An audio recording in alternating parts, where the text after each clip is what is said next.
அனைவருக்கும் வணக்கம். இன்று நம்முடைய தமிழர் உரிமை வலைவலிக்கு சிறப்பு நேர்காணல் செய்ய வந்திருக்கிறவர் ஐயா கு. பாண்டியராசன் அவர்கள். இவர் வந்து நாம் தமிழ் கட்சியுடைய சேலம் வடக்கு சட்டமன்ற தொகுதியின் மாநில கொள்கை பரப்பு செயலாளர் இருக்காரு. ஐயா கிட்ட இந்த மே தினம் ஒன்று, இந்த மே 1 பற்றி சில கேள்விகள் முன்வைக்கிறோம். ஐயாவுடைய பதில் என்னன்னு நம்ம சொல்றோம். ஐயா வணக்கம். வணக்கம். வணக்கம் ஐயா, இந்த மே 1 வந்து உழைப்பாளர் தினங்கிறாங்க. இது பற்றி இதோடைய வரலாறு கருத்து உங்களுடைய கருத்து என்னங்க ஐயா? மே தினம்ங்கிறது வந்து பார்த்தீங்கன்னா 18-19ஆம் நூற்றாண்டுகளில் ஒரு மிகப்பெரிய தொழில் புரட்சி ஏற்பட்டது. பிரெஞ்சு புரட்சின்னு சொல்கிறாங்க. சரிங்க. அந்த தொழில் புரட்சியின் விளைவாக மிகப்பெரிய செல்வந்தர்கள் எல்லாம் மிகப்பெரிய தொழிற்சாலைகளை ஆலைகளை எல்லாம் புதிய புதிய கண்டுபிடிப்புகள் வருது, அதையெல்லாம் உற்பத்தி பண்ணி அதை வந்து சந்தைப்படுத்துறதுக்காக பெரிய பெரிய தொழிற்சாலைகள் தொடங்கப்பட்டன. அப்படி அந்த தொழிற்சாலைகளில் வேலை செய்வதற்கு தொழிலாளர்களை அமர்த்தும் போது அவர்கள் ஏறக்குறைய 16 மணி நேரம் 18 மணி நேரம்லாம் வேலை வாங்கினாங்க. இப்படி 16 மணி நேரம் 18 மணி நேரம் வேலை வாங்கும்போது அவருடைய ரத்தம் உறிஞ்சப்பட்டது, அவருடைய உழைப்பு சுரண்டப்பட்டது. இதை எதிர்த்து பல்வேறு நாடுகளில் ஒரு மிகப்பெரிய போராட்டம் முன்னெடுக்கப்பட்டது. தொழிலாளர்கள் வந்து மிகப்பெரிய தன்னெழுச்சியாக மிகப்பெரிய போராட்டத்தை முன்னெடுக்கும் போது இந்த போராட்டத்தின் விளைவாக பல்வேறு தொழிலாளர்கள் தங்களுடைய உயிரையே தியாகம் பண்ணியிருக்கிறாங்க. அதன் விளைவாக அமெரிக்க சிகாகோ நகரத்தில் இந்த அதிகப்படியான வேலை நேரத்தை குறைத்து 8 மணி நேரம் உழைப்பு, 8 மணி நேரம் ஓய்வு, 8 மணி நேரம் உறக்கம் அப்படிங்கிறத வந்து உறுதிப்படுத்தின ஒரு நாள் தான் மே தினம். அப்படிப்பட்ட இந்த மே தினத்தை பற்றி பேசும்போது மே டே அப்படிங்கிற ஒரு நாளை பற்றியும் அப்படின்ற ஒரு கருதுகோளை பற்றியும் நம்ம பேச வேண்டிய தேவை ஏற்பட்டிருக்குது. தொடர்ச்சி அதை கேட்கும்போது அதை நான் உங்களுக்கு சொல்லலாம். இதுதான் நீங்க புதுசா மே டேன்னு இருக்கு. இப்ப கவுண்ட் பண்ணி நகைச்சுவை வரும்ல, ஹாப்பி பர்த்டே அப்படிங்கிற மாதிரி அதே மாதிரி தாங்க மே டே அப்படின்னா MAYDAY அப்படின்னு சொல்றாங்க. மே டே. அந்த மே டேக்கும் மே தினத்துக்கும் என்ன பொருத்தம் அப்படின்னா நீங்க தொடர்ச்சியாக கேட்கும்போது நான் சொல்லிடுறேன். ஆனால் அந்த மே டே MAYDAY மே டே அப்படிங்கிறதுக்கு என்ன பொருள்ங்கிறத முதல்ல நான் உங்களுக்கு சொல்லிடுறேன். இப்போ விமானத்தில் பயணிக்கும் போது பயணிகள் விமானம் பல்வேறு காரணங்களால விபத்துக்குள்ளாகுது. அப்படி விபத்துக்குள்ளாகும் போது தவிர்க்கவே முடியல, மொத்த பேரும் நம்ம கடலுக்குள்ள விழ போறோம் அல்லது தரையில விழுந்து நொறுங்க போகுது அப்படிங்கிற ஒரு நிலைமை ஏற்படும் போது அந்த விமானத்தில் இருக்கிற பைலட்டு ஒரு செய்தியை சொல்லுவார் கட்டுப்பாட்டு அறைக்கு. அந்த பிளாக் பாக்ஸ்ல பதிவாகும். அப்ப மே டே 3 முறை அவர் சொல்லுவார். அந்த மே டே அப்படின்னு சொன்னாருன்னா ஏதோ ஒரு காரணத்துக்காக இந்த விமானம் விபத்துக்குள்ளாகுது, விழுந்து நொறுங்க போகுது அப்படிங்கிறது தரை கட்டுப்பாட்டு அறைக்கு சொல்ற தகவல் தான் மே டே. இப்ப நீங்க கேளுங்க, மே தினத்துக்கும் மே டேவுக்கும் ஏதாவது தொடர்பு இருக்கா? ரெண்டுமே சம்பந்தம் இல்லை, வேற வேற மாதிரி இருக்கு. எப்படி தொடர்பு இருக்கீங்க? இல்லைங்க, நம்ம அதை தொடர்பு படுத்தி பார்த்துக்கணும். அதுக்கு முன்னாடி ஆகாவின எழுந்தது பார் யுக புரட்சின்னு பாடுறாரு பாரதியார். இந்த தொழில் புரட்சியை தான் அவர் அப்படி வர்ணிக்கிறார். சித்திர சோலைகளே முன்பு உண்மை திருத்தை பாரினிலே முன்னம் எத்தனை தோழர்கள் ரத்தம் சொரிந்தனரோ உங்கள் வேரினேலும் புரட்சி பாடலார் பாடுறாரு. அப்படி பார்க்கும்போது இந்த கம்யூனிச சித்தாந்தம் உலகம் பூரா பரவி இருந்த ஒரு காலகட்டத்தில் இந்தியாவிலும் அதனுடைய தாக்கம் மிக பெருசா இருந்துச்சு. சொல்லப்போனா விடுதலை பெற்ற காலத்துல இந்தியாவினுடைய காங்கிரஸுக்கு அடுத்த நிலைமையில இருந்தது கம்யூனிஸ்ட் கட்சி தான். அந்த கம்யூனிஸ்டுகள் கொஞ்சம் கொஞ்சமா தேஞ்சி கழுதை தேஞ்சி கட்டெரும்பு ஆகுதுன்னு சொல்றாங்க இல்லைங்களா, அந்த மாதிரி கழுதையா இருந்த கம்யூனிஸ்டுகள் தேஞ்சி கட்டெரும்பா இல்லை சித்தெரும்பாவே மாறிவிட்டாங்க. அதை தொடர்பு படுத்துறதுக்கு தான் இந்த மே தினம் மே டே அப்படிங்கிறது. அது எப்படிங்கிறத நீங்க கேள்வி கேட்டீங்கன்னா அதுக்கு உண்டான பதில நான் சொல்ல போறேன். இல்ல நீங்கிட்டே ஒரு நல்ல பதில் இருக்குன்னா நீங்க கேட்காம கூட சொல்லலாம், சொல்லிடுங்க. அதாவதுங்க பொது உடைமை தத்துவம் ஆக சிறந்த தத்துவம். அதுல வந்து நமக்கு இன்னொரு கருத்தே இல்லை. எல்லோரும் எல்லாமும் பெற வேண்டும், இங்கு இல்லாத நிலை வேண்டும் கூட நம்ம திரைப்பட பாடல்கள்லாம் இருக்குது. அது ஆக சிறந்த சித்தாந்தம், மிகப்பெரிய தத்துவம். அதுல நமக்கு எந்த தகராறும் கிடையாது. ஆனால் அதை முன்னெடுக்கிறவங்க அதை சரியா செஞ்சிருக்கிறாங்களா அப்படிங்கிறது தான் இன்றைக்கு வரைக்கும் மிகப்பெரிய கேள்வியா இருக்கு. ஒண்ணும் இல்லைங்க, இப்போ சாதாரணமாக பார்த்தீங்கன்னா ஒரு காலத்துல ஒருங்கிணைந்த தஞ்சை மாவட்டம், அன்னைக்கு நாகப்பட்டினத்துக்கு பக்கத்துல நம்ம கீழ வெண்மணியில பார்த்தீங்கன்னா தொழிலாளிகள் என்ன பெருசா கேட்டுட்டாங்க? சொத்தை எழுதி கேட்டாங்களா, இல்ல உழுபவனுக்கு நிலம் சொந்தம் எனக்கு கொடுன்னு கேட்டாங்களா? இல்லையே. அரைப்படி நெல் செஞ்சு கேட்டாங்க. காலனா கூலி சேர்த்து கொடுன்னு கேட்டாங்க. அதற்கு இந்த பண்ணையார்கள் செஞ்ச விலை என்னங்க? 42 பேர் படுகொலை. குடிசைக்குள்ளார பூட்டி மொத்தமா கொளுத்துனாங்களா? கொளுத்தி கொன்னாங்களா? சரி, அன்றைக்குதான் இந்த கதிர் அருவாள் இந்திய கம்யூனிஸ்ட் அப்படிங்கிற ஒரு விவசாயிகளுக்கு போராடுறதுக்காக மட்டுமே ஒரு கம்யூனிஸ்ட் இயக்கம் வேணும் அப்படின்னு சொல்லி சீனா போரின் போதுதான் நம்ம கம்யூனிஸ்ட் மார்க்சிஸ்டாவும் இந்திய கம்யூனிஸ்டாவும் உடையுது 62ல. அதற்கு பிறகு பாத்தீங்கன்னா அந்த தொழிலாளர்களுக்கு மட்டுமே, விவசாய தொழிலாளர்களுக்கு மட்டுமே போராடுறதுக்காக ஒரு கம்யூனிஸ்ட் வருது. அதுதான் நம்ம கதிர் அருவாள் இந்திய கம்யூனிஸ்ட். அந்த இந்திய கம்யூனிஸ்ட் கதிர் காஞ்சி போச்சு, அரிவாள் தான் மீதி இருக்குது. அந்த அரிவாளும் கூட அரிப்படுத்தவனுடைய முதுக சொரியறதுக்கு பயன்படுத்துறது எப்படின்னு கேட்கலாம். அதுக்கு நிறைய எடுத்துக்காட்டு, நிறைய உதாரணங்கள் சொல்ல முடியும். இன்றைக்கு அரசாங்கம் டாஸ்மாக் விற்பனை செய்து, அரசாங்கமே மதுவை உற்பத்தி செய்து விற்பனைக்கு கொண்டு வருது. இந்த மதுவை பத்திரமாக பாதுகாத்து வைக்கிறதுக்கு குளிரூட்டப்பட்ட பீரை எல்லாம் பாத்தீங்கன்னா சில் பீர் கொடுன்னு தான் கேட்கறாங்க வெய்ய காலத்துல. அந்த சில் பீர் வைக்கிறதுக்கு ஃப்ரீசர் வச்சிருக்கிறாங்க மதுக்கூடத்துல. இந்த மது யாரும் திருடிடக்கூடாது, கொள்ளையடிச்சிடக்கூடாதுன்றதுக்காக பாதுகாக்கப்பட்ட ஒரு இடத்துல கிரில் கேட் எல்லாம் போட்டு மதுவை பத்திரப்படுத்தி வச்சிருக்கிற இந்த அரசாங்கம் விவசாயிகள் அரும்பாடுபட்டு உழுது விதைச்சு உரமிட்டு அறுத்து அடிச்சு களத்துக்கு கொண்டு வந்து வியாபாரத்துக்கு கொண்டு வரும்போது அதை கொள்முதல் செய்யறதுக்கு சரியான கொள்முதல் நிலையங்கள் இல்லாமல் மழையில நனைஞ்சு மீண்டும் திரும்ப முளைக்கிறத பல்வேறு செய்திகளை நம்ம கேள்விப்பட்டிருக்கோம் இல்லையா? அப்போ இந்த கம்யூனிஸ்டுகள் அதுக்கு ஆளுங்கட்சி கூட தான் தொடர்ச்சியா 2016க்கு அப்புறம் 2016ஆம் ஆண்டு மக்கள் நல கூட்டணிக்கு அப்புறம் தொடர்ச்சியா இந்த கம்யூனிஸ்டுகள், இருவரும் கம்யூனிஸ்டுகளும் திமுக கூட தான் உணர்கிறாங்க. ஒவ்வொருத்தரும் 20 கோடி வாங்குறாங்க, மறுபடியும் வாங்க பேசுவாங்க. ஐயா ரொம்ப சரியா சொன்னீங்க. ஒரு காலத்துல 2021 தேர்தலில் இந்திய கம்யூனிஸ்டுக்கு 15 கோடி ரூபாயும் மார்க்சிஸ்ட் கம்யூனிஸ்டுக்கு 20 கோடி ரூபாயும் கொடுத்ததாக திமுக கொடுத்ததாக கம்யூனிஸ்டுகளே ஒப்புக்கொண்டாங்க. நாங்க கள்ளத்தனமா வாங்கணும், அக்கௌண்ட்ல நியாயமா வாங்கணும், ரொம்ப நியாயமா வாங்கினாங்க. இப்போ 2026 தேர்தலில் அந்த கம்யூனிஸ்ட் எவ்வளவு பெரிய வளர்ச்சி எட்டிருக்கு தெரியுங்களா? வாக்குக்கு காசு கொடுத்து, சரியா சொன்னாங்க, 1000 ரூபாய் வாக்குக்கு காசு கொடுத்து. ஒரு காலத்துல கம்யூனிஸ்ட்னாலே ஒரு மரியாதை இருக்கும் சமூகத்துல. ஒரு கம்யூனிஸ்ட் கட்சிக்காரனாவே ஐயா வாங்க ஐயா வணக்கம், அநீதிக்கு எதிராக போராடுறவன் தான் கம்யூனிஸ்ட்.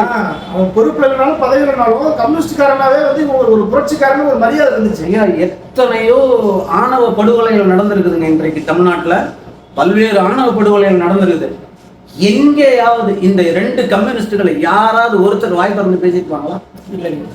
குறிஞ்சாங்குளத்துல தாழ்த்தப்பட்ட மக்கள் ஒரு சிலையை வச்சு வழிபாடு செய்யறதுக்கு ஒரு கோயிலுக்குள்ளார போனா 3 பேர்த்த வெட்டி கொண்டாங்க. இன்றைக்கு வரைக்கும் அதை பற்றி எந்த தகவலும் இல்லை. ஒரு ஊர்ல மனிதர்கள் குடிக்கிற குடிநீர்ல மலத்தை கலந்துருக்கிறாங்க. மனிதாபிமற்ற இந்த செயலை கண்டிச்சு இந்த கம்யூனிஸ்டுகள் முன்னெடுத்த போராட்டம் என்ன? அப்ப இவங்க எல்லாம் பாத்தீங்கன்னா முட்டு கொடுக்கறதாவும் ஆளுங்கட்சிக்கு ஊதுகுழலாவும் மாறி போயிட்டாங்க.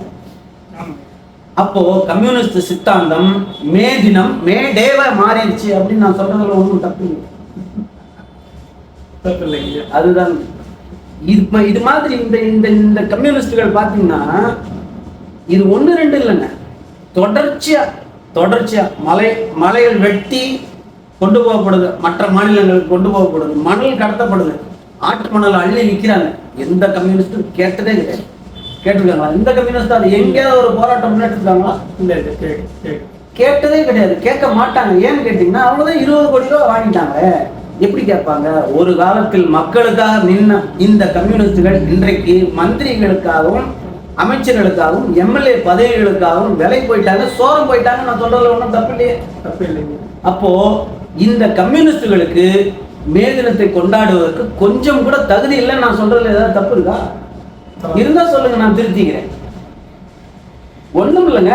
சேலம் மாவட்டத்துல ஒரு கோயிலுங்க, இங்க பக்கத்துல திருமலகிரி பக்கத்துல ஒரு கோயில். அந்த கோயில் கும்பாபிஷேகத்துக்கு ஒரு தாழ்த்தப்பட்ட ஒரு தம்பி போயிட்டாங்க உள்ளார.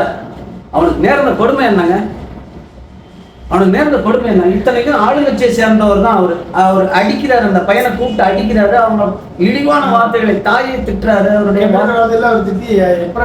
காணொலி எல்லாம் பார்த்தோம். எந்த கம்யூனிஸ்டுமே கண்டிக்கலையே ஐயா. ஐயா இந்த திமுக தாங்க பீத்திக்குது. இப்ப கூட போனாங்க ஒரு ஒரு ஒரு ஆண்டுக்கு முன்னாடி கூட நம்ம முதல்வர் ஐயா போனாரு வைக்கம், அந்த ஒரு புதிய நுழைவாயில திறக்கிறதுக்கு போறாரு. ஆலய நுழைய போராட்டம், பெரியார் தான் வைக்கத்துல போய் தாழ்த்தப்பட்டவங்களை எல்லாம் கோயிலுக்குள்ளார கொண்டு போனாரு எல்லாம் சொல்றாங்க. ரைட், ரொம்ப மகிழ்ச்சி, வரவேற்கிறேன். மேல்மாவில், திருவண்ணாமலை மாவட்டத்துல மேல்மாங்கிற ஒரு ஊர் இருக்குங்க. அந்த திரௌபதி அம்மன் கோயில்ல தாழ்த்தப்பட்டவர்கள் போகக்கூடாதுன்னு கோயிலை இழுத்து பூட்டினது இதே அரசாங்கம் தாங்க.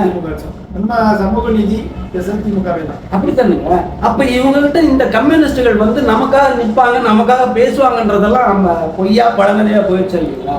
அப்புறம் இவங்க மேல்தினத்தை மட்டும் கொண்டாடுறது இவங்களுக்கு என்னங்க தகுதி இருக்கு? இன்னொன்னு இப்ப ஐயா இன்னொன்னு சொல்றேன்.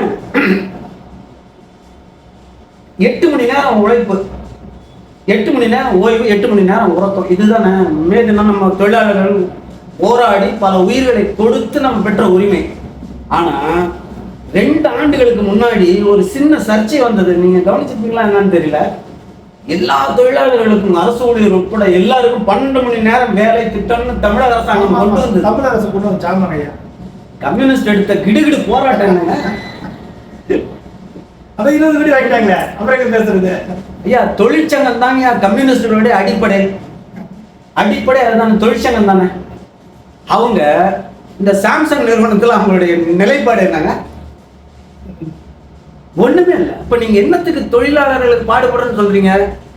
நான் சொல்றேன், தொழிலாளர்கள்ட்ட கம்யூனிஸ்ட் கட்சியை காமிச்சு இந்த கொடியை காமிச்சு, இந்த சுத்தி அறிவாள் நட்சத்திரம் கதிரேல்வாள் இதை காமிச்சு அவனுடைய உழைப்பை சுரண்டுவதற்கும் அவனிடத்துல இருந்து சண்டா வாங்கி கொடுக்கறதுக்கும் தானே கம்யூனிஸ்ட்.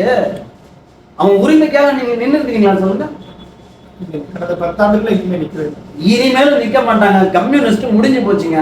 ஆனால் அந்த சித்தாந்தத்துல எனக்கு சந்தேகம் இல்லைங்க, ஆகச்சிறந்த சித்தாந்தம்.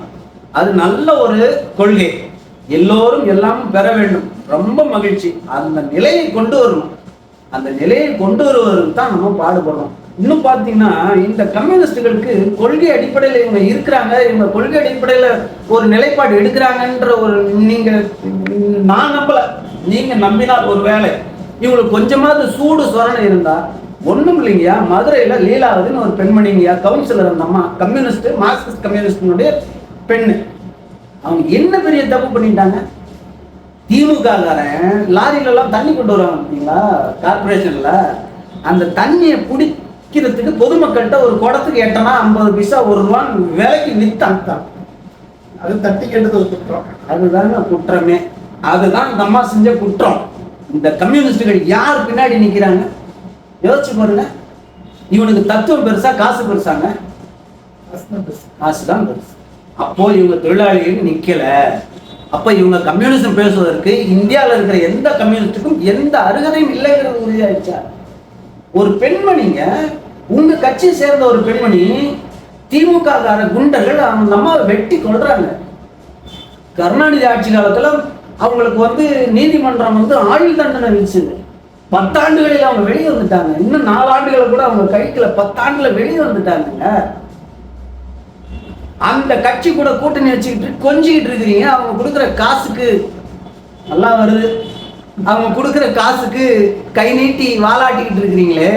உங்களை கம்யூனிஸ்ட் நான் எப்படிங்க ஏற்பேன்? இடமே இல்லை. ஆனால் கம்யூனிஸ்ட் தத்துவத்தை நாம் தமிழ் கட்சி மிக சரியா கடைபிடிக்கிறதா நான் நம்புறேன், உறுதியா நம்புறேன். எப்படின்னு கேளுங்க. எல்லா கட்சிகளும் சாதி அடிப்படையில தான் வேட்பாளரை தேர்வு பண்றாங்க இல்லைங்களா? நாம் தமிழர் கட்சியும் சாதி அடிப்படையில தான் வேட்பாளர்களை தேர்வு பண்ணியிருக்கிறோம். ஆனால் மற்றவர்களுக்கும் நமக்கும் என்ன ஒரு வேறுபாடுன்னு கேட்டீங்கன்னா, இது நாள் வரையில் அதிகாரம் எந்த குடிசைக்குள்ளும் நுழையாத உறவர்களுக்கு, பன்னார்களுக்கு, நாவிதர்களுக்கு, இப்படி அதிகாரம் பண்டாரங்களுக்கு இப்படி அதிகாரம் எந்த விதத்திலையும் நுழைய முடியாத குடிசைகளுக்குள்ளெல்லாம் போய் வேட்பாளர்களை தோண்டி எடுத்து தேடிட்டு வந்து மக்களிடத்துல நிறுத்தி இருப்பது 4 தொகுதிகள்ல பொது தொகுதியில பட்டியல் சமூகத்தில் நிறுத்தி இருக்கிறோம். இப்படி ஆனா இந்த ஊடகங்கள் வந்து இது குறித்து பேசாது 6 பார்ப்பனர் சீமான் சீட் கொடுத்துட்டாரு, இவர் பார்ப்பன கடப்பாறையை எடுத்துக்கிட்டு வந்து திராவிட கோட்டையை இடிக்கிறாரு, இப்படிதான் பேசுவாங்க. பேசட்டும், அதனால ஒன்றும் தப்பு இல்லைங்க. அவங்க பேசட்டும், அவங்க பேசிக்கிட்டே கோட்டை இல்லையா திராவிட குட்டிச்சேர்தான் அதை எட்டி வளைச்சா உளுந்துற போது. இன்னும் சொல்லப்போனா ரொம்ப வரலாற்று சான்றோட சொல்லணும்னா சைவர் வைணவருக்குன்னு ஒரு போராட்டம் இன்றைக்கு வரைக்கும் தொடர்ந்துட்டு இருக்குன்னு வைங்க. அதுல நான் படிச்ச செய்தி, ஒரு துறவி பெருமாள் கோயில் பெரிய மதில் சுவர், அங்க போய் சிறுநீர் கழிக்கிறாரு. அந்த சுவரை ஒட்டி மதில் சுவரை ஒட்டி சிறுநீர் கழிக்கிறாரு. அந்த சோத்து மேல ஒரு காக்கா உட்காந்துக்கிட்டு இருந்தது. இவர் வர்றதை பார்த்த உடனே பறக்குது. இவர் சிறுநீர் கழிக்கும் போது அந்த காக்கா பறக்குது. அங்கிருந்து ஒரு கல், அது பறக்கிற வேகத்துல ஒரு கல் இவர் மண்டையில விழுந்து மண்டை மேல பட்டு ரத்தம் வழியுது. அப்ப கூட அவர் அந்த காக்கா கிட்ட இப்படி தள்ளி விட்டுட்டேன்னு கோவப்படல. இவரு சைவரு, கோயில் வந்து வைணவ கோயில். அப்ப அந்த காக்கா கிட்ட சொல்றாரு, நான் சிறுநீர் கழிச்சு இந்த சோத்தை இடிக்கிறேன், நீ பறந்து பறந்து அந்த செவத்தை இடிக்கிறியா அப்படிங்கிற ஒரு செய்தி இருக்குதுங்க. சைவர் வைணவர் சண்டையில இப்படி ஒரு செய்தி இருக்குது. அந்த மாதிரி திராவிட கோட்டையெல்லாம் சொல்ல முடியாது, அது ஒரு குட்டிச்சவர் தான். அது கிட்டத்தட்ட இந்த தேர்தலில் அது தெரிஞ்சு போயிடும். இல்லைனாலும் நமக்கு அவங்க தொடர்ச்சியா நம்ம அவங்கள செங்கலா உருவிட்டு தான் இருக்கிறோம். அது நடக்க தான் போகுது, நடக்கட்டும். எப்படி இருந்தாலும் நாம் தமிழ் கட்சியை சேர்ந்த தொழிற்சங்க பேரவையினர் இன்றைக்கு சென்னையில் நம்மளுடைய தலைமை அலுவலகத்தில் ஒரு தொழிலாளர் உரிமை மீட்பு களத்தில் இந்த நாளை ஒரு விமர்சையாக கொண்டாடிட்டு இருக்கிறாங்க. உலக தொழிலாளர்கள் அனைவருக்கும் தமிழர் உரிமை வாயிலாக, வலையொலியின் வாயிலாக தொழிலாளர்கள் உரிமை பெற்ற இந்த தினத்தில் உங்களிடத்தில் உரையாடுவதற்கு எனக்கு ஒரு வாய்ப்பை வழங்கிய உங்களுக்கும் உங்கள் வலையொலிக்கும் என்னுடைய நெஞ்சார்ந்த நன்றி. நன்றி. வணக்கம்.